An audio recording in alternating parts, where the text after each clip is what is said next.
Hey there, it's Tally from Bravo, and today I'm going to show you how easy it is to reactivate a loan if the item is still in your shop.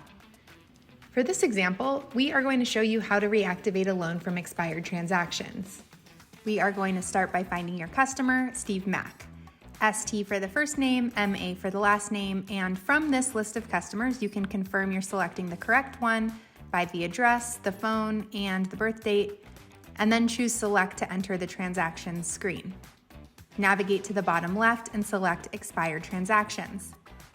The list that populates will include expired loans and buys, expired or canceled layaways, and returned consignments if applicable. Note any item with a defunct or shrink status will not be eligible for reactivation. The item can be sorted by selecting any of the top columns, and in this example, we will look for a particular item, an Apple 5 cell phone, and here it is, it's still in our inventory. Highlight the item and select OK. Select Reactivate Loan and a window will appear giving us several options.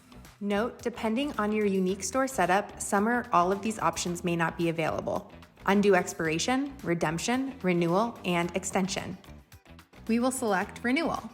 The transaction screen will reflect the loan reactivation and renewal with the amount due.